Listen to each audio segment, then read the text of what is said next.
యేసుక్రీస్తు నామములో మీ అందరికీ వందనాలు, శుభములు తెలియజేస్తున్నాను. అదేవిధంగా యూట్యూబ్లో చూస్తున్న మా ప్రియ సహోదరులు, ఆత్మీయ బిడ్డలకు మమ్మల్ని ఎంతగానో ప్రోత్సహిస్తూ ప్రేమిస్తూ నిత్యము రాఫా రివైవల్ మినిస్ట్రీస్ కోసం ప్రార్థన చేస్తున్న మా బిడ్డలు, మా సహోదరులు, మా ఆత్మీయ బిడ్డలు, దేవుని బిడ్డలందరికీ కూడా సంఘపక్షముగా వందనాలు, శుభములు తెలియజేస్తున్నాను. మిమ్మలను, మీ కుటుంబాలను దేవుడు దీవించునుగాక, ఆశీర్వదించునుగాక. యూట్యూబ్లో చూస్తున్న ప్రియ బిడ్డలు, లైక్ చేయండి, షేర్ చేయండి. అనేక మందికి ఆశీర్వాదకరముగా ఉండడానికి, అనేక మంది దీవెనకరముగా ఉండడానికి, నశించిపోతున్న ఆత్మలను రక్షించడానికి దేవుని పరిచర్యలో మీరు సహాయం చేస్తున్నట్టుంటుంది.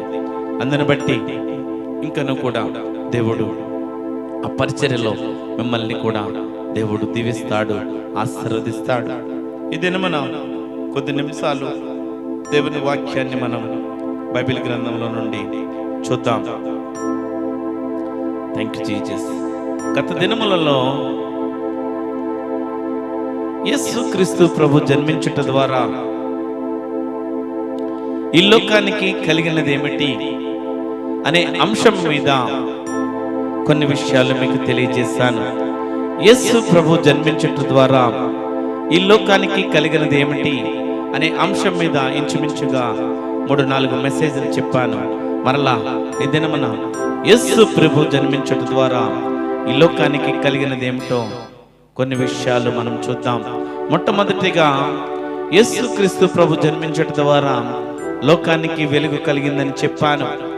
ఆ వెలుగు ద్వారా నశించిపోతున్న ఆత్మలను రక్షించడానికి ఆయన ఈ లోకంలోకి మానవ కుమారుడిగా వచ్చి లోకాన్ని వెలిగించడానికి, నశించిపోతున్న ఆత్మలను రక్షించడానికి ఆయన లోకానికి వచ్చాడు. అంత మాత్రమే కాదు, ఎవరు వెలిగించబడతారు, ఎవరు వెలిగింపబడరు, ఎవరు ఆయన నశించిపోతున్న ఆత్మలను ఏ విధంగా రక్షించాలి, ఆయనతో ఉండడానికి ఆ నశించిపోతున్న ఆత్మలను ఏ విధంగా రక్షించాలో కొన్ని విషయాలు మీకు తెలియజేశాను. అదేవిధంగా భయపడవద్దు, అయితే ఆ దూత భయపడకూడదు అని దాని గురించి కొన్ని సందేశాలు చెప్పాను. యేసుక్రీస్తు ప్రభు పుట్టడం వలన భయపడవద్దు అంటున్నాడు ఆ దూత. దేవుడు లేకపోతే యేసుక్రీస్తు ప్రభు పుట్టడం వలన భయము పోయి ధైర్యం వచ్చింది, భయము పోయి ధైర్యం వచ్చింది. ఎవరు భయపడరు, వేటికి భయపడాలి, వేటికి భయపోకూడదు కొన్ని విషయాలు మీకు చెప్పాను. ఆయన సంతోషకరమైన సువార్తమానము, ఈ లోక ప్రజలకు సంతోషకరమైన సువార్తమానము ఆయన పుట్టుక ద్వారా వచ్చింది. ఈ లోక ప్రజలకు సమాధానాన్ని ఇచ్చాడు, శాంతినిచ్చాడు, వెలుగునిచ్చాడు. ఈ దినమున కొన్ని విషయాలు మనం చూద్దాం. యేసుక్రీస్తు ప్రభు పుట్టడం ద్వారా, జన్మించడం ద్వారా ఈ లోకానికి ఏమి కలిగింది? లోక సువార్త 2వ అధ్యాయము 11వ వచనం చదువుతారా? Thank you wonderful Holi spirit.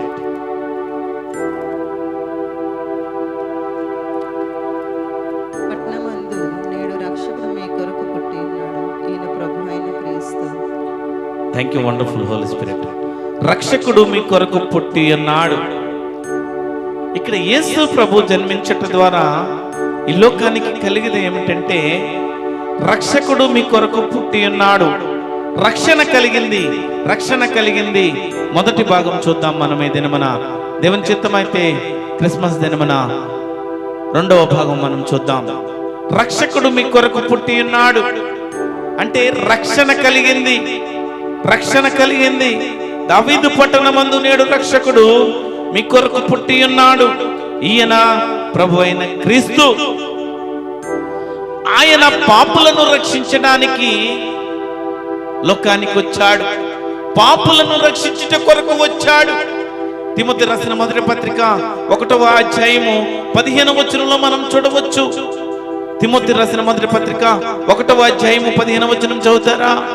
పాపులను రక్షించుటకు క్రీస్తు యేసు లోకమునకు వచ్చినను. యేసుక్రీస్తు ఎందుకు వచ్చాడంటే పాపులను రక్షించడానికి ఆయన లోకానికి వచ్చాడు. ఆయన పుట్టడం వలన రక్షణ కలిగింది. ఆయన పుట్టడం వల్ల రక్షకుడు ఈ లోకానికి వచ్చాడు. అదేవిధంగా లూకా సువార్త 19వ అధ్యాయము 10వ వచనం మనం చూద్దాం. Thank you wonderful Holi spirit. నశించిన దాన్ని వెతికి రక్షించుటకు మనిషి కుమారుడు వచ్చినని అతనితో చెప్పాను. యేసుక్రీస్తు ప్రభువు ఆ మనుష్య కుమారుడు ఎవరంటే యేసుక్రీస్తు ప్రభువే ఆ మనుష్య కుమారుడు.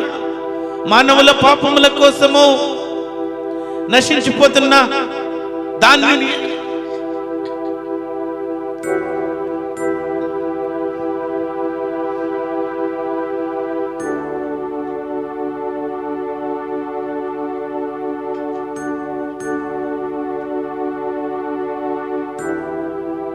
Thank you wonderful Holi spirit.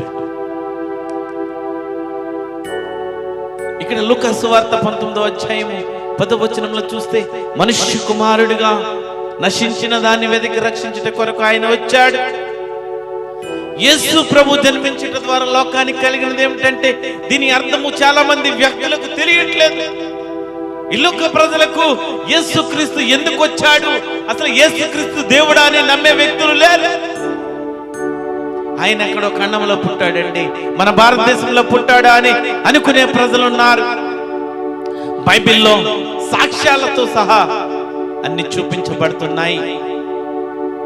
యేసుక్రీస్తు ప్రభు నశించిన దాన్ని వెదకి రక్షించుట కొరకు వచ్చాడు.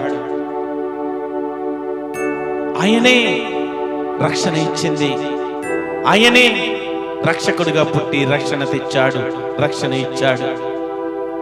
ఆయన పుట్టడం ద్వారా ఈ లోకముకు రావడం ద్వారా మనల్ని విమోచించడానికి, మన బంధకాల నుండి విడుదల ఇవ్వడానికి, ఆ పాపములో పడిపోయి దేవుడిచ్చిన శరీరమని మర్చిపోయి దేవుడు తన స్వహస్తాలతో ఈ శరీరాన్ని తయారు చేసి మన నాసికారంధ్రములో తన జీవవాయువును వదగా మనం జీవాత్మాయ. విషయాన్ని మర్చిపోయారు ప్రజలు, విషయాన్ని గ్రహించలేని వ్యక్తులుగా అయిపోయారు. యేసుక్రీస్తు ప్రభు అంటే ఎవరు, అసలు యేసుక్రీస్తు ఎవరు తెలియని స్థితిలోకి వచ్చేసారు. అంత మాత్రమే కాదు, నేటి విశ్వాసులు కూడా, నేటి క్రైస్తవ సహోదరులు కూడా యేసుక్రీస్తు ప్రభువుని అంగీకరిస్తున్నారు. యేసుక్రీస్తు ప్రభువును ప్రేమిస్తున్నామంటున్నారు. యేసుక్రీస్తు ప్రభువుని మేము ఆరాధిస్తున్నామంటున్నారు. యేసుక్రీస్తుని యెహోవా దేవుణ్ణి, పరిశుద్ధాత్మ దేవుణ్ణి మేము స్తుతించడానికి ఇష్టపడుతున్నామంటున్నారు. కానీ వారి జీవితంలో యేసు లేడు. వారి జీవితంలో, వారి హృదయంలో, వారి కుటుంబంలో యేసు లేడు కనుక భ్రష్టమైన బ్రతుకులు. వారి జీవితంలో, ఎవరి జీవితంలో అయితే, ఎవరి కుటుంబంలో అయితే యేసుక్రీస్తు ప్రభు ఉంటాడో వారి కుటుంబం వెలుగుకరంగా ఉంటుంది. ఎవరి జీవితంలో అయితే యేసుక్రీస్తు ప్రభువు తను నడిపిస్తాడో వాడి జీవితము, వాని కుటుంబము వెలుగుకరంగా ఉంటుంది. ఈ విషయాన్ని మర్చిపోతున్నారు. మేము దేవుని బిడ్డలమయ్యా, మందిరానికి వెళ్ళే బిడ్డలమయ్యా, మా సేవకుడు ఆయన, మా పాస్టర్ గారు, ఇంత పెద్ద పాస్టర్ గారు, మా పాస్టర్ గారు 1,00,000 మంది ప్రజలు వచ్చే సేవకుడు. మేము ఆ పాస్టర్ గారి దగ్గరికి వెళ్తే మా బ్రతుకులు మారిపోతాయి. ఇది కాదు మార్చాల్సింది. నీ బ్రతుకు మార్చుకో. యేసుక్రీస్తు ప్రభువు నీ జీవితంలో ఉండాలి, అప్పుడు నీ బ్రతుకు మారుతుంది. యేసుక్రీస్తు ప్రభుని ఆహ్వానించట్లేదు నీ హృదయంలోకి. యేసుక్రీస్తు ప్రభుని హృదయంలోకి ఆహ్వానిస్తే, యేసుక్రీస్తు ప్రభుని హృదయంలోకి ఆహ్వానిస్తే, నీ కుటుంబంలోకి ఆహ్వానిస్తే అప్పుడు నీ బ్రతుకులు మారేది, అప్పుడు నీ బ్రతుకులు మారేది. నామకార్థపు క్రైస్తవంలోకి వచ్చేసారు విశ్వాసులు. దేవుడు ప్రేమను ప్రకటించమన్నాడు, ప్రేమను చూపించమన్నాడు, క్షమించమన్నాడు. కానీ నేటి ప్రజల్లో కరువైపోయింది. రక్షకుడు మీ కొరకు పుట్టి ఉన్నాడని నీవు ధైర్యముగా చెప్పగలవా? ఒక ప్రశ్న వేసుకుంటావా? ప్రియ సహోదరి, దేవుడు మిమ్మల్ని హెచ్చరించడానికి మాత్రమే దేవుడు మిమ్మల్ని హెచ్చరించడానికి సేవకుడి ద్వారా ఈ విషయాలు మాట్లాడుతున్నాడు. తన వాక్కును రిలీజ్ చేస్తున్నాడు. ఒక అన్యజనుడి దగ్గరికి వెళ్ళి, ఒక విగ్రహారాధన చేసే వ్యక్తి దగ్గరికి వెళ్ళి, నశించిపోతున్న దాన్ని రక్షించడానికి ఆయన మన కోసం పుట్టాడని, దేవుడు మనకిచ్చిన వాగ్దానాలు, తీర్మానాలు, పాపం రక్షించుట కొరకు వచ్చాడని మనకు తెలుసు. కానీ అన్యజనుల దగ్గరికి వెళ్ళి, విగ్రహారాధన దగ్గర చేసే వారి దగ్గరికి వెళ్ళి, రక్షకుడు మీ కొరకు పుట్టి ఉన్నాడమ్మా, మమ్మల్ని రక్షించిన దేవుడు, మాకు రక్షణ ఇచ్చిన దేవుడు, మా జీవితాలను వెలుగుకరంగా చేసిన దేవుడు, మమ్మల్ని వెలిగించిన దేవుడు, అంధకార బంధంలో చీకటి మయంలో పడిపోయినప్పుడు పరిశుద్ధాత్మ దేవుడు మమ్మల్ని వెలిగించాడు. యేసుక్రీస్తు ప్రభువు మా జీవితాల్లో ఒక వెలుగునిచ్చాడు అని సాక్ష్యం చెప్పడానికి నువ్వు చెప్పగలుగుతున్నావా? ధైర్యంగా ప్రకటించగలుగుతున్నావా?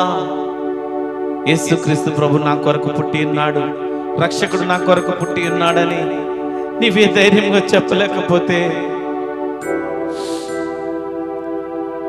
నీ వెళ్ళి ఇతరులకు ఏ విధంగా చెప్పగలుగుతావు? ఆయన మాత్రము, నువ్వు చెప్పినా చెప్పకపోయినా ఆయన మాత్రము నశించిన దాన్ని వెతికి రక్షించడానికి, పాపం రక్షించడానికి రక్షకుడు మన కొరకు పుట్టి ఉన్నాడు. ఇది సత్యం, ఇది సత్యం. ఈ సత్యాన్ని పట్టుకొని క్రైస్తవుడిగా నిలబడు. ఈ సత్యాన్ని బట్టి, ఈ సత్యము పట్టుకొని దేవుని కుమారుడిగా నిలబడు.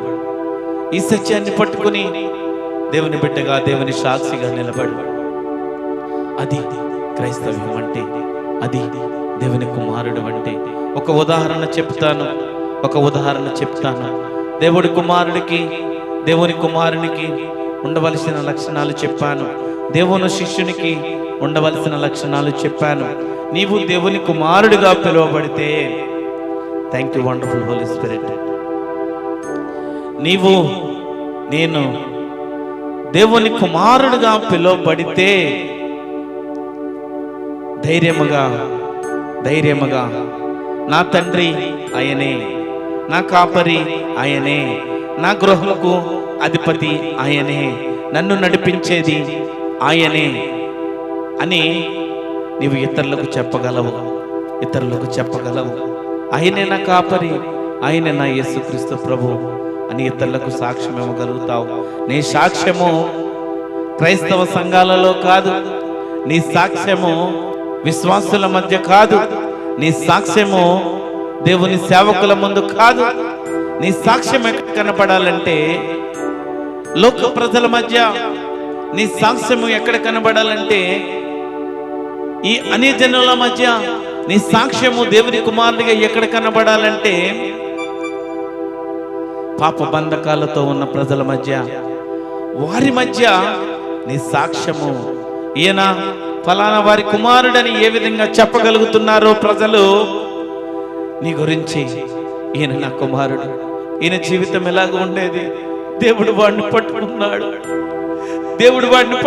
వాడి జీవితం ఇలాగ మారిపోయింది, దేవుడు వాడికి అవకాశం ఇచ్చాడు, మార్చుకోవడానికి అవకాశం ఇచ్చాడు, వాడి జీవితం మార్చుకున్నాడని, కుమారుడు ఎలాగుండే వ్యక్తి ఎలాగయ్యాడు, ఇలాగ మార్చబడ్డాడు, ఈయన దేవుని కుమారుడు అని చెప్పగలిగే సాక్ష్యమును పొందుకోవాలా. ఆయన రక్షకుడిగా వచ్చి రక్షణ ఇచ్చాడు. ఎలాగ రక్షణ కలుగుతుంది అంటే, రక్షణ తెచ్చింది ఆయనే, రక్షణ ఇచ్చింది ఆయనే, రక్షణ ఆయన కృపచోతనే వచ్చింది.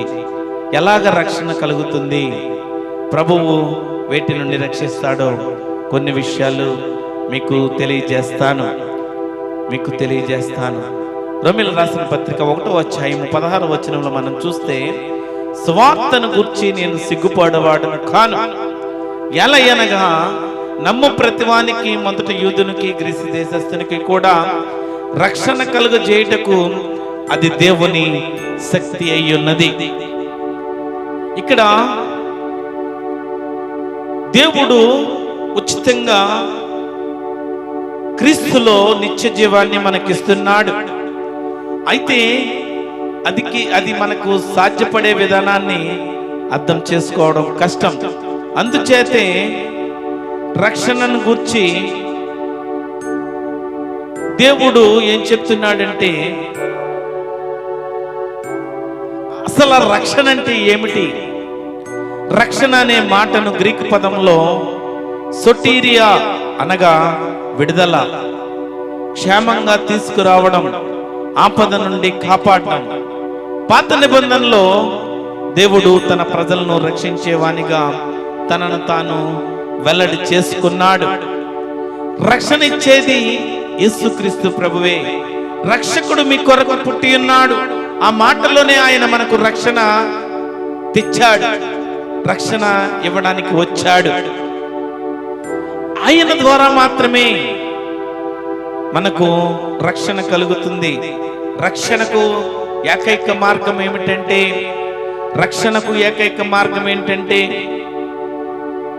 యేసుక్రీస్తు ప్రభువే. యేసుక్రీస్తు ప్రభువే. ఆయన యందు విశ్వాసం ఉంచి ఆయనను నమ్మి ఎవరైతే బాప్తిసం తీసుకుని మారు మనసు పొందుతారో వారికి రక్షణ అనుభవంలోకి వస్తారు. రక్షణ దేవుని కృప ద్వారా దొరుకుతుంది. ఆ కృప క్రీస్తు యేసు మరణం ద్వారా మనకి వచ్చింది, మనకి ఇవ్వబడింది. రోమీయులకు రాసిన పత్రిక 3వ అధ్యాయము 24వ వచనంలో ఒకసారి చూద్దాం. మనం అధ్యాయము 24వ వచనంలో చదువుకుందాం. కాబట్టి నమ్మువారు ఆయన కృప చేతనే క్రీస్తు యేసునందలి విమోచనము ద్వారా ఉచితముగా నీతిమంతులను తీర్చబడుచున్నారు. కాబట్టి నమ్మువారు ఆయన కృప చేతనే క్రీస్తు యేసునందలి విమోచనము ద్వారా ఉచితముగా నీతిమంతులుగా తీర్చబడుతున్నారు. ఆయన యందు విశ్వాసం ఉంచాలి. ఆయన యందు ఎవరైతే విశ్వాసం ఉంచుతారో ఆయన కృప ద్వారా మాత్రమే విమోచనము దయచేసి మన జీవితంలో ఆ రక్షణ కలుగుతుంది. ఆయన కృప ఉండాలి, లేకపోతే రక్షణ మన జీవితంలోకి రాదు. రక్షణ మన జీవితంలోకి రాదు. యేసుక్రీస్తు ప్రభు జన్మించుట ద్వారా లోకానికి రక్షణ వచ్చింది. ఎలాగ రక్షణ కలుగుతుందో మళ్ళీ ఒకసారి చూద్దాం. ఎఫెసీయులకు రాసిన పత్రిక 2వ అధ్యాయము 8వ వచనం మనం చూద్దాం.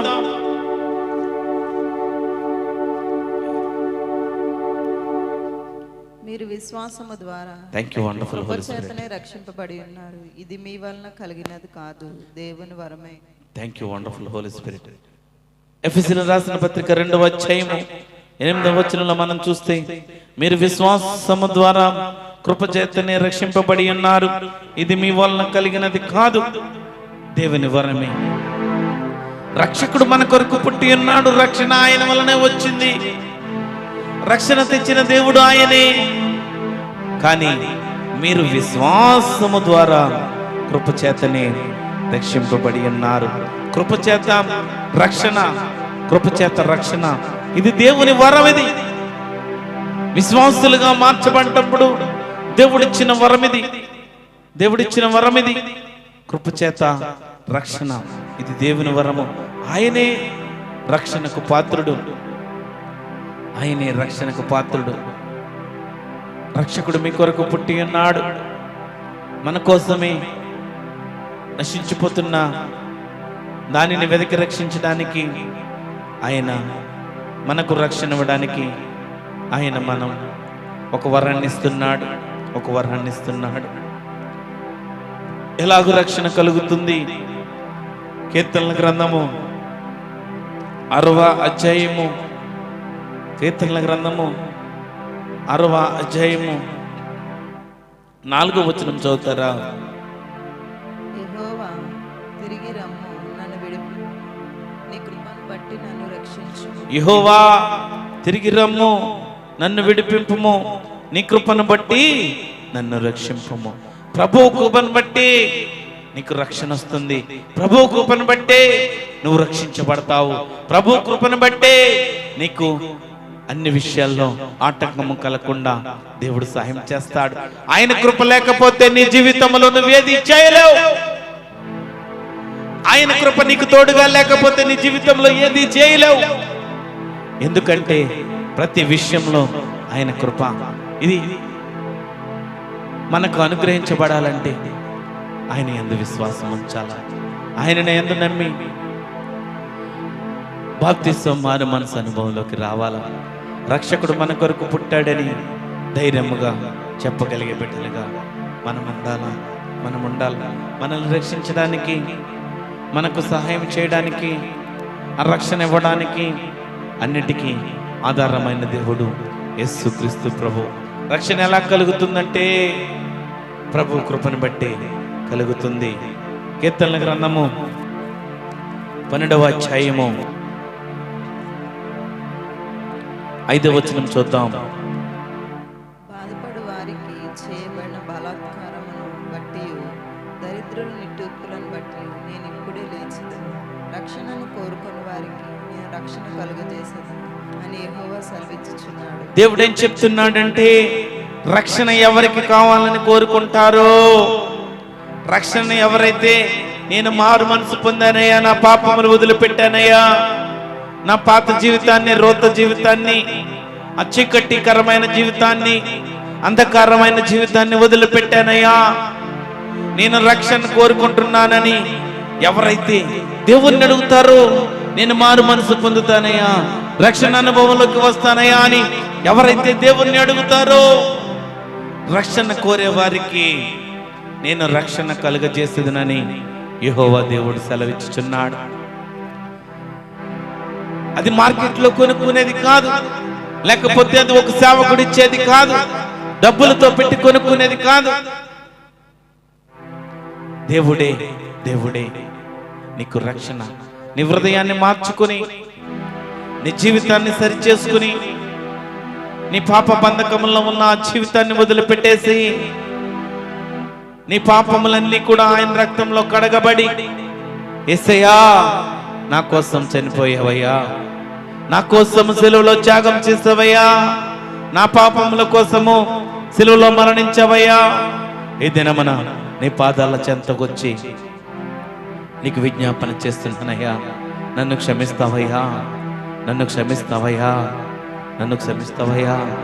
దావీదు భక్తుడు అంటున్నాడు 51వ కీర్తనలో, దేవునికి విజ్ఞాపన చేస్తున్నాడు, దేవా నీ కృప చొప్పున నన్ను కరుణింపుము, నీ వాత్సల్య బాహుల్యము చెప్పున నా అతిక్రమములు తుడిచివేయుము, నా దోషము పోవునట్లు నన్ను బాగుగా కడుగుము, నా పాపం పోవునట్లు నన్ను పవిత్రపరచుము. నా అతిక్రమములు నాకు తెలిసే ఉన్నవి.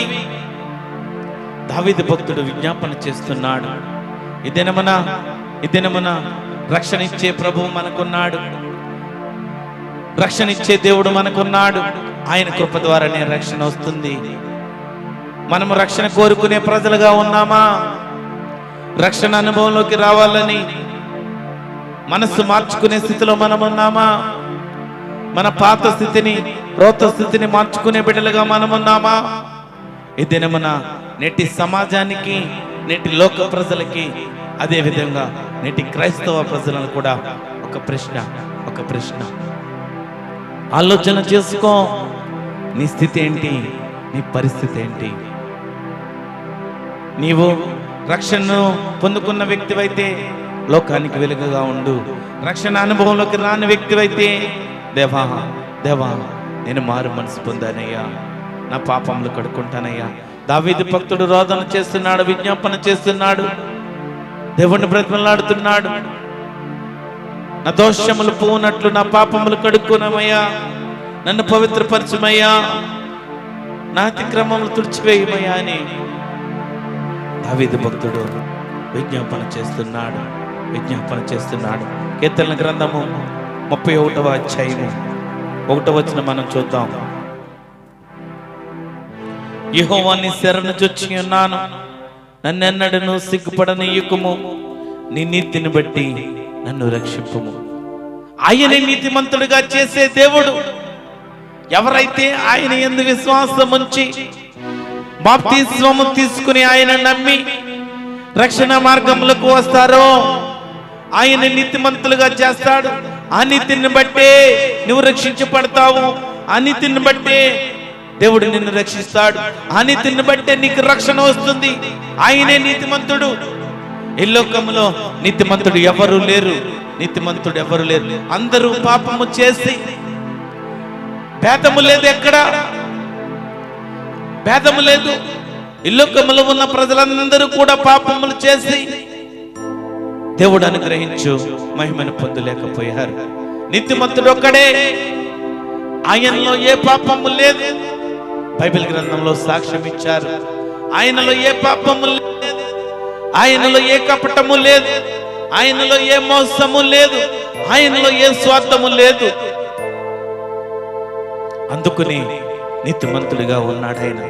ఆయన నీతిమంతుడు కనుక ఆ నీతిని బట్టి మనకు రక్షణ కలుగుతుంది. ఆయన నీతిమంతుడు కనుక ఆ నీతిని బట్టి మనకు విడుదల కలుగుతుంది. ఆయన నీతిమంతుడు కనుక ఆ నీతిని బట్టి మనకు స్వస్థతలు, అద్భుతాలు, ఆశ్చర్య కార్యాలు. ఆయన నీతిమంతుడు. ఆయన రక్తము పాపము లేని రక్తము. అందును బట్టి ఈ లోక ప్రజల కోసము చనిపోయాడు. యేసుక్రీస్తు ప్రభువుగా, లోక రక్షకుడుగా రక్షణ ఇవ్వడానికి నశించిపోతున్నాం. ఆత్మను రక్షించడానికి ఆయన లోకానికి వచ్చాడు. ఆయన లోకానికి వచ్చాడు. 4వ విషయం చూద్దాం. కీర్తన గ్రంథము 31వ అధ్యాయము 16వ వచనం చదువుతా. నీ సేవకుని మీద నీ ముఖకాంతి ప్రకాశింపచేయము, నీ కృపచేత నన్ను రక్షింపుము. నీ సేవకుని మీద నీ ముఖకాంతి ప్రకాశింపజేయము, నీ కృపచేత నన్ను రక్షింపుము. దేవుని కృపచేత మాత్రమే మనల్ని రక్షిస్తాడు. ప్రభు యొక్క కృపచేత మాత్రమే మనకు రక్షణ, లేకపోతే రక్షిస్తాడు. ఆయన కృప మనకు తోడుగా ఉంటుంది. ఆయన కృప ద్వారా మాత్రమే సమస్తాన్ని చేయగలిగి మనము సమస్తము ఆయన చిత్తానుసారంగా చేయగలిగే వారంగా ఉండాలి. నీ సేవకుని మీద ముఖకాంతి ప్రకాశింపు చేయు, నీ కృప చేత నన్ను రక్షింపు. అపోస్తుల కార్యములు 15వ అధ్యాయము 11వ వచనంలో చూద్దాం. Thank you wonderful Holi spirit, O spirit of God. 15వ అధ్యాయము 11వ వచనం. ప్రభువైన యేసు కృపచేత మనము రక్షణ పొందుదామని నమ్ముచున్నాము కదా, అలాగే వారిని రక్షణ పొందుదురు అని. ప్రభువైన యేసు కృప చేతే మనము రక్షణ పొందుదామని నమ్ముచున్నాము కదా, అలాగే వారును రక్షణ పొందుదురు అని. యేసుక్రీస్తు ప్రభు ద్వారా మాత్రమే, ఆయన ఈ లోకానికి పుట్టడం ద్వారా, ఈ లోకంలో జన్మించుట ద్వారా ఈ లోకానికి ఏం కలిగిందంటే రక్షణ తెచ్చాడు, రక్షణ ఇచ్చాడు. రక్షణకు ఆయనే కర్త, విడుదలిచ్చే దేవుడు ఆయనే. ఆయన కృప ద్వారా మాత్రమే రక్షణ వస్తుంది. మనము రక్షణ ఇచ్చే దేవుడని, ఆయన ఒక్కడికి సాధ్యమని మనము నమ్మాలి. ఆయన వల్లనే రక్షణ వస్తుంది. కీర్తనల గ్రంథము 54వ అధ్యాయము 1వ వచనం మనం చదువుకుందాం. Thank you wonderful Holi spirit. దేవా, నీ నామమును బట్టి నన్ను రక్షింపుము, నీ పరాక్రమమును బట్టి నాకు న్యాయము తీర్చుము. దేవా, నీ నామమును బట్టి నన్ను రక్షింపుము. ఆయన నామాన్ని బట్టే మనల్ని రక్షిస్తాడు. నీ పరాక్రమములను బట్టి, నీ పరాక్రమములను బట్టి నాకు న్యాయము తీర్చుము. ఆయన నామమే మనల్ని రక్షించేది. నన్ను రక్షింపమంటున్నాడు, నన్ను రక్షింపమంటున్నాడు. దావీదు భక్తుడు అంటున్నాడు,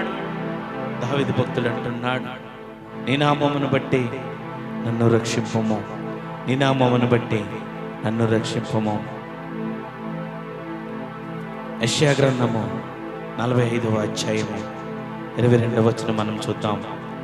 యెషయా గ్రంథము 45వ అధ్యాయము 22వ వచనం మనం చూద్దాం. థ్యాంక్ యూ భూదిగంతముల జీసస్. నివాసులారా నా వైపు చూచి రక్షణ పొందుడి. దేవుడని నేనే, మరి ఏ దేవుడునూ లేడు. ఇక్కడ లోక ప్రజలందరికీ చెబుతున్నాడు, లోక బిడ్డలందరికీ చెబుతున్నాడు, భూదిగంత నివాసులారా నా వైపు చూసి రక్షణ పొందుడి, నా వైపు చూసి రక్షణ పొందుడి. దేవుడని నేనే, మరి ఏ దేవుడును లేడు.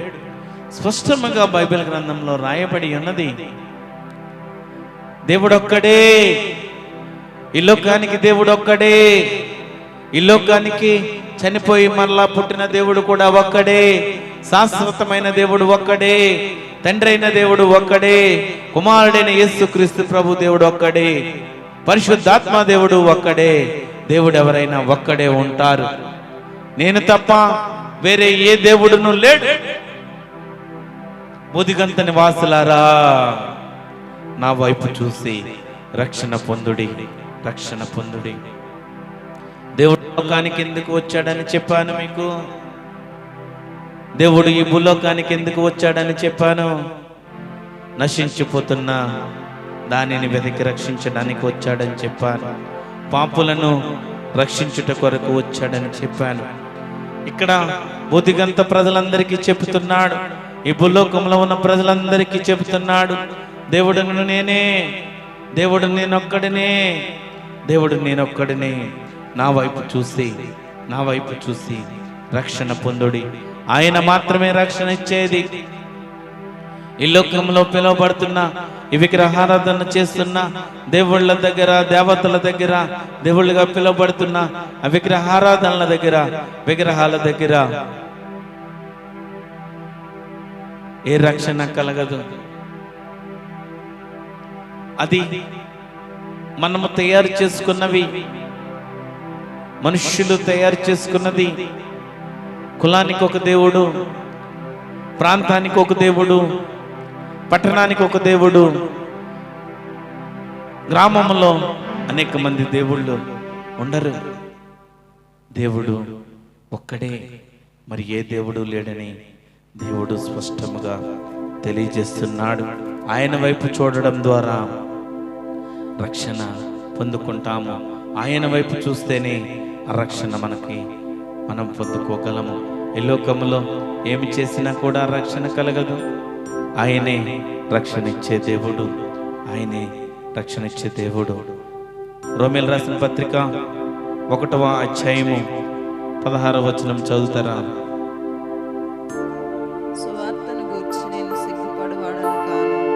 ఏలయనగా నమ్ము ప్రతి వానికి, మొదట యూదునికి గ్రీసు దేశస్థునికి కూడా రక్షణ కలుగజేయుటకు అది దేవుని శక్తి అయి ఉన్నది.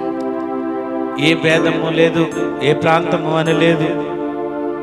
యూదులకు కానీ గ్రీసు దేశస్థులకు కానీ ఎవరికైనా అందరికీ కూడా రక్షణ కలుగజేయడానికి అది దేవుని శక్తి, అది దేవుని వరము.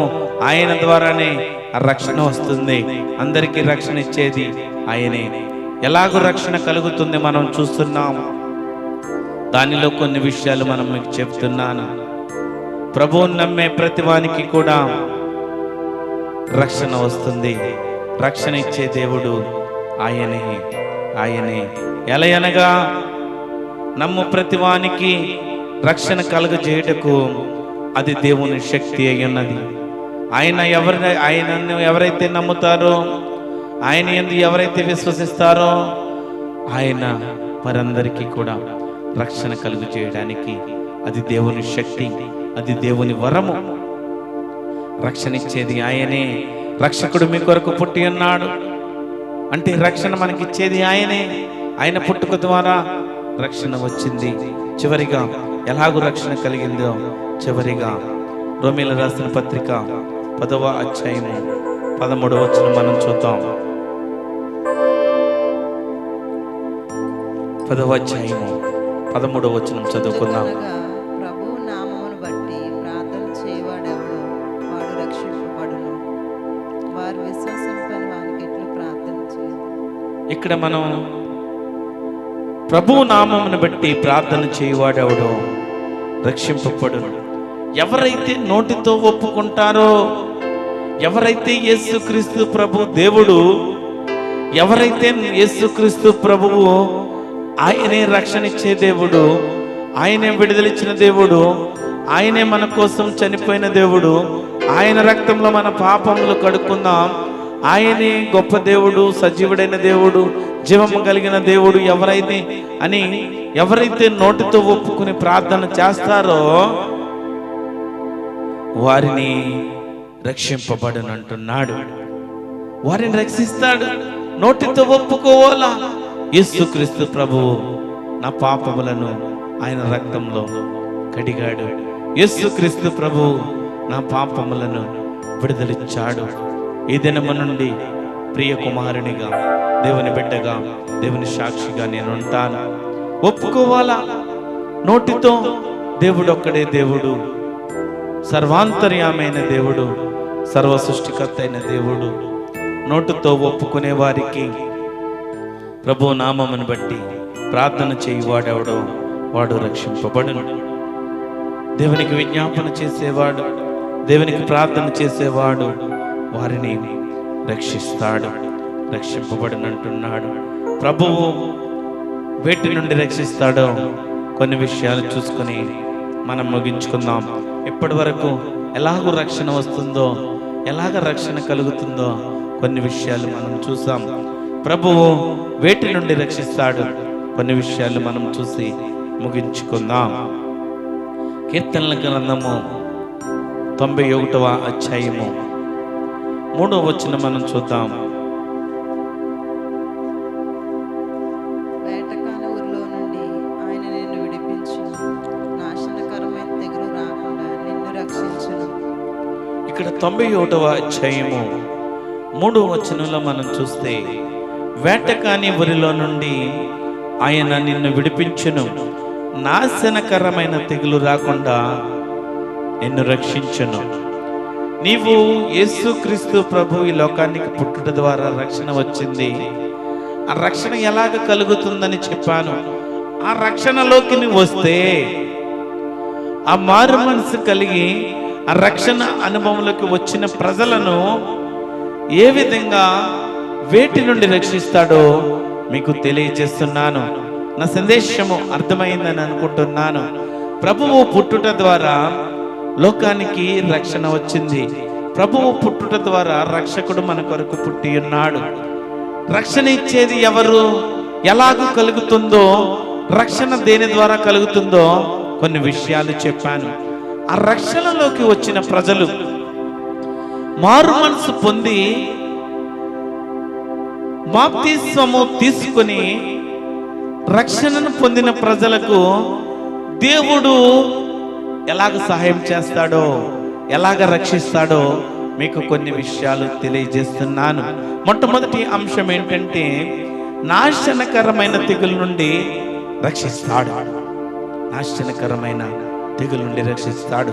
వేటగాని ఊరిలో నుండి ఆయన నన్ను నడిపించును, నాశనకరమైన తెగులు రాకుండా నిన్ను రక్షించును. ఆయన తన రెక్కలతో నిన్ను కప్పును, ఆయన రెక్కల కింద నీకు ఆశ్రయము కలుగును. ఆయన కుమారుడిగా ఉంటే నువ్వు, ఆయన బిడ్డగా నువ్వు మార్పు చెందిన తర్వాత ఆయనే వేటగాని ఊరిలో నుండి, శత్రువుల వేటలో నుండి, నీ అపాయముల నుండి, అన్నిటి నుండి, నీ తెగుల నుండి ఏ తెగులు రాకుండా ఆయనే నిన్ను రక్షిస్తాడు. ఆయన రెక్కల కిందే మనకు ఆశ్రయం కలుగుతుంది. ఆయనే సత్యము, ఆయనే కేడము. ఈ దినమునైనా ఆయన నమ్ముకున్న ప్రజలకు, ఆయన యందు విశ్వాసం ఉంచి బాప్తిస్మము రక్షణ అనుభవములకు వచ్చిన ప్రజలకు ఆయన విడుదలిస్తానంటున్నాడు, ఆయన కాపాడుతానంటున్నాడు, ఆయన స్వస్థతలు ఇస్తానంటున్నాడు. రెండవ అంశము, ఏప్రిల్ రాసిన పత్రిక 5వ అధ్యాయము 7వ వచనం చదువుతారా? ఏప్రిల్ రాసిన పత్రిక 5వ అధ్యాయము 7వ వచనము. శరీరధారి అయ్యున్న దినములలో మహారోదనముతోనూ కన్నీళ్లతోనూ తన్ను మరణం నుండి రక్షింపగలవానికి ప్రార్థనలను యాచనలను సమర్పించి భయభక్తులు కలిగి ఉన్నందున ఆయన అంగీకరింపబడెను. ఇక్కడ యేసుక్రీస్తు ప్రభువు మహారోదనతోనూ కన్నీళ్లతోనూ ఉన్న ప్రజలను మరణం నుండి రక్షిస్తానంటున్నాడు. ఆయనకు ఎవరైతే హృదయపూర్వకంగా ప్రార్థనలు చేసి సమర్పించి హృదయపూర్వకంగా ఆత్మతోనూ సత్యముతోనూ ఆయన్ని స్తుతిస్తూ ఆరాధిస్తూ ఆయనకు విజ్ఞాపన చేస్తే, కృంగిపోయిన స్థితిలో పడిపోయిన స్థితిలో ఉన్నప్పుడు, సమస్యల్లో బాధల్లో ఉన్నప్పుడు, మరణాకరమైన ప్రాయములో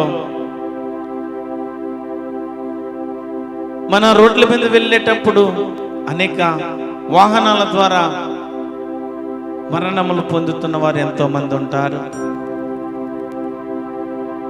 వాటన్నిటి నుండి రక్షించే దేవుడు ఆయనే. మరణం నుండి రక్షించే దేవుడు ఆయనే. ఒకవేళ ఈ లోకములో నీ శరీరము చనిపోతుందేమో, కానీ నీ ఆత్మ దేవుని యొద్దనే ఉంటుంది. ఈ లోకములో నీ వయసు నిండిన తర్వాత నువ్వు చనిపోయినప్పుడు నీ శరీరం ఇక్కడ ఉండిపోతుందేమో, ఆత్మ దేవుని యొద్ద ఉంటుంది. మరణం నుండి రక్షించే దేవుడు. ఎవరైతే ఆయన యందు భయభక్తులు కలిగి జీవిస్తారో, ఎవరైతే ఆయన యందు కృతజ్ఞత కలిగి జీవిస్తారో, ఎవరైతే ఆయనను ఆరాధిస్తారో, ఆయన స్తుతిస్తారో, వారి జీవితంలో మరణకరమైన బంధకాల నుండి, మరణముల నుండి కూడా రక్షించే దేవుడు ఆయనే. ఆయనే. మత్తయి సువార్త 1వ అధ్యాయము 21వ వచనంలో మనం చూస్తే, మత్తయి సువార్త 1వ అధ్యాయము 21వ వచనంలో చూస్తే, ఆమె ఒక కుమారుని కనును, తన ప్రజలను వారి పాపముల నుండి ఆయనే రక్షించిన గనుక ఆయనకు యేసు అను పేరు పెట్టుదవనను. పాపముల నుండి రక్షించే దేవుడు. నేటి లోక ప్రజల కోసం కూడా చెప్తున్నాను ఈ మాట. పాప బంధకాల నుండి ఆయనే రక్షిస్తాడు. రక్షణ అనుభవములకు వచ్చిన ప్రజలను సాతాను పాపములోకి లాగడానికి ఎంతో ప్రయత్నిస్తాడు. అనేక మందిని ప్రేరేపిస్తాడు, నిన్ను పాపంలో పడగొట్టాలి. నా కుమారుడు భక్తి జీవితంలో నిలబడ్డాడు, నా కుమారుడు భక్తి జీవితంలో ఉన్నాడు, పాపములను లాగేద్దాం, నా కుమారుని పాపాలను లాగేద్దామని సాతాను ఎంతగానో చోదిస్తాడు. తన ప్రజలను వారి పాపముల నుండి ఆయనే రక్షించెను. ఆయనే రక్షించడానికి వచ్చాడు. పాపం నుండి రక్షించే దేవుడు ఆయనే. రోమీయులకు రాసిన పత్రిక 5వ అధ్యాయము 9వ వచనము. రోమీయులకు రాసిన పత్రిక 5వ అధ్యాయము 9వ వచనము.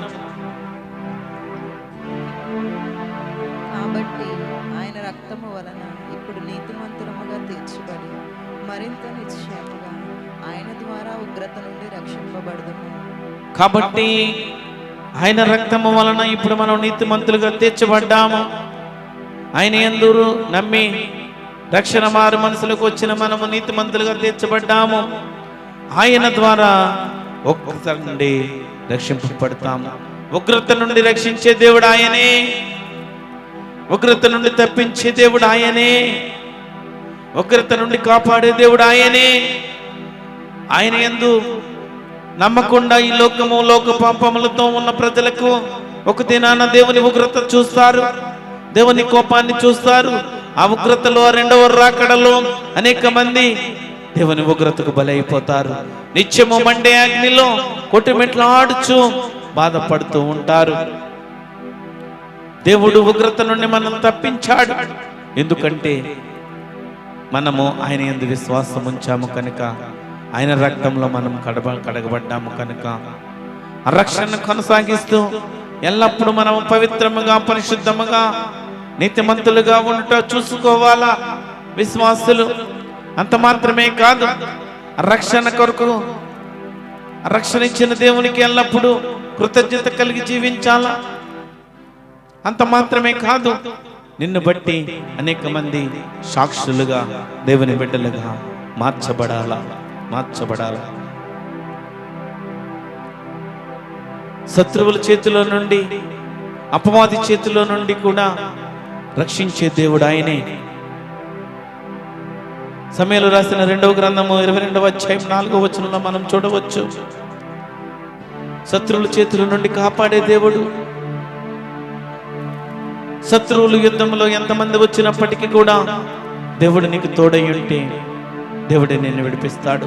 ఎలీషా కోసం మీకు ఒకసారి చెప్పాను. ఎలీషా తన శిష్యుడితో, తన పనివాడితో ఉన్నప్పుడు నలుదిక్కులు అనేక మంది ఎలీషాని తీసుకువెళ్ళడానికి గుర్రములతో, రథములతో నలుదిక్కుల ఉన్నారు. అప్పుడు పనివాడు అంటాడు, ఇక్కడ నలుదిక్కుల కూడా గుర్రములతో, రథములతో సైన్యాధిపతులు ఉన్నారు అని అన్నప్పుడు ఎలీషా దేవునికి ప్రార్థన చేసి ఈ పనివాడు కళ్ళు తెరవమన్నాడు. ఈ పనివాడు కళ్ళు తెరవమంది దేవునికి ప్రార్థన చేస్తే ఆ పనివాడు ఆత్మకార్యాన్ని చూసి ఆయన కంటే ఎక్కువ బలము మన దగ్గర ఉందని మరలా పనివాడు ఎలీషాకు చెప్పాడు. శత్రువుల చేతిలో నుండి నీకు అనేకమైన శోధనలు వచ్చినప్పుడు, నీ చుట్టూ నీ శత్రువుల పన్నాగాలు చుట్టుముట్టి ఉన్నప్పుడు, నీ శత్రువులు నీకు శోధన తెచ్చినప్పుడు, నీ శత్రువులు నిన్ను ఇబ్బంది పెట్టాలి అని చూసినప్పుడు, నీ శత్రువుల చేతులు, అపవాది చేతిలో నుండి ఆయనే రక్షిస్తాడు. తిమోతి రాసిన 2వ పత్రిక 4వ అధ్యాయము 18వ వచనంలో దుష్కార్యముల నుండి రక్షించే దేవుడు ఆయనే. దుష్కార్యముల నుండి రక్షించే దేవుడు ఆయనే. లూకా సువార్త 19వ అధ్యాయము 10వ వచనంలో నాశనం నుండి రక్షించే దేవుడు ఆయనే. కీర్తనల గ్రంథము 12వ అధ్యాయము 7వ వచనంలో తరుము వారి చేతిలో నుండి నిన్ను రక్షించే దేవుడు ఆయనే. చివరిగా కీర్తనల గ్రంథము 37వ అధ్యాయము 40వ వచనం చదువుకొని మనం ముగించుకుందాం. కీర్తనల గ్రంథము యెహోవా వారికి సహాయుడు, వారిని రక్షించును. వారి యెహోవా శరణుజొచ్చి ఉన్నారు గనుక ఆయన శత్రువుల చేతిలో నుండి వారిని విడిపించి రక్షించును. యెహోవా వారికి సహాయుడు అయి వారిని రక్షించును. వారు యెహోవా శరణుజొచ్చి ఉన్నారు కనుక ఆయన భక్తిహీనుల చేతిలో నుండి వారిని విడిపించి రక్షించును. ప్రియ కుమారుడా, ప్రియ కుమార్తె, భక్తిహీనుల చేతిలో నుండి భక్తుడిగా ఉన్న నిన్ను రక్షించే దేవుడు ఆయనే. నీ భక్తిని బట్టి, నువ్వు చేస్తున్న విజ్ఞాపన బట్టి, నువ్వు చేస్తున్న కృతజ్ఞతార్పణ బట్టి భక్తుడిగా జీవిస్తున్న నిన్ను భక్తిహీనుల చేతుల నుండి ఆయనే నిన్ను రక్షిస్తాడు. ఆయనే నీకు విడుదలిస్తాడు. యేసుక్రీస్తు ప్రభు జన్మించడం ద్వారా ఈ లోకానికి కలిగినది ఏమిటంటే, రక్షకుడు మీ కొరకు పుట్టి ఉన్నాడు. రక్షకుడు మీ కొరకు పుట్టి ఉన్నాడు. ఆయన పుట్టడం ద్వారా రక్షణ కలిగింది. ఆయన పుట్టడం ద్వారా రక్షణ కలిగింది. నశించిన దాన్ని వెదకి రక్షించుట కొరకు వచ్చాడు. పాపులను రక్షించుట కొరకు వచ్చాడు. ఎలాగ రక్షణ కలుగుతుందో కొన్ని విషయాలు చెప్పాను. ప్రభువును అంగీకరించిన వారు, ఆ రక్షణ అనుభవంలోకి వచ్చిన వారు, దేవుని బిడ్డలుగా, దేవుని కుమారులుగా ఉన్న బిడ్డలకు ప్రభువు దేని నుండి రక్షిస్తాడు, ఏ విషయంలో సహాయం చేస్తాడు, ఏ విధంగా మనల్ని నడిపిస్తాడో కొన్ని విషయాలు మీకు చెప్పాను. మీరు ఇంకను మారు మనసు పొందకపోతే, ఇంకను దేవుణ్ణి అంగీకరించకపోతే ఈ దినమున తీర్మానం చేసుకోండి. తీర్మానం చేసుకుని యేసు కొరకు జీవించుటకు, యేసు కొరకు ఉండడానికి, యేసుని నీ హృదయంలో ఆహ్వానించడానికి ఒక తీర్మానం చేసుకో. ఒక తీర్మానం చేసుకో. ప్రార్థన చేస్తాను, మీకోసం ప్రార్థన చేస్తాను. ఒక తీర్మానం తీసుకో. ప్రభువు నా కొరకే జన్మించాడు, ప్రభువు నా కొరకే చనిపోయాడు. విషయాన్ని మీరు అర్థం చేసుకోవాలా. ప్రభువు చనిపోయింది మన పాపముల నిమిత్తము చనిపోయాడు.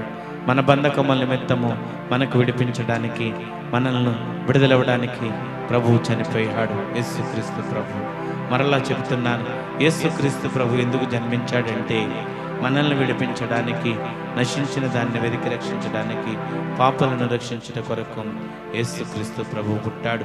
ఆయన పుట్టుకలో అర్థం ఉంది, ఆయన చనిపోవటంలో అర్థం ఉంది, ఆయన పునర్ధానంలో, ఆయన మరణంలో, ప్రతి విషయంలో ఒక భావం ఉంది. అది సత్యము, అది సత్యమైన వార్త, అది సత్యమైన దేవుడు మాట. దేవుడు ఒక్కడే, మరి ఏ దేవుడునూ లేడు. ఆయనే నిజమైన యేసుక్రీస్తు ప్రభువు, యెహోవా దేవుడు, తండ్రైన దేవుడు, కుమారుడైన దేవుడు. ప్రార్థన చేసుకుందాం. కృప కలిగిన దేవా, జీవము గల తండ్రి, నీ బంగారు పాదాలకు వెళ్ళలేని వందనాలు, స్తోత్రాలు తండ్రి. నిన్న నేడు ఏకరీతిగా ఉన్న దేవుడువు, మా ఆరాధనకు యోగ్యుడమైన దేవుడువు తండ్రి. దేవా, నీ వాక్యానుసారముగా విన్న వాక్యాన్ని బట్టి మా హృదయంలో, మా జీవితంలో ఒక స్థిరమైన మనసు, ఒక స్థిరమైన హృదయము, ఒక స్థిరమైన తీర్మానం చేసుకోవడానికి మధ్యాహ్న కాల సమయంలో మీరు మాతో మాట్లాడిన విధానాన్ని బట్టి నీకు వందనాలు, స్తోత్రాలు తండ్రి. గొప్ప దేవుడవయ్యా, మా జీవితము నీ కొరకనే ఒక తీర్మానం తీసుకున్నాము. ఈ తీర్మానాన్ని బట్టి రాబోయే దినముల్లో రక్షణ అనుభవంలోకి రావడానికి మేము సిద్ధపడ్డామయ్యా.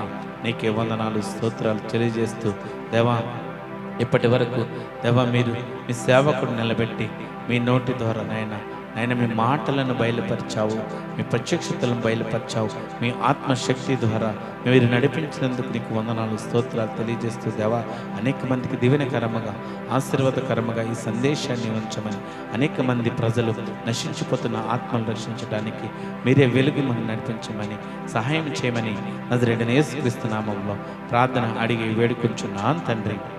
ఆమేన్. ఒక పాట పాడుచుండగా కానుకలు తీయబడతాయి.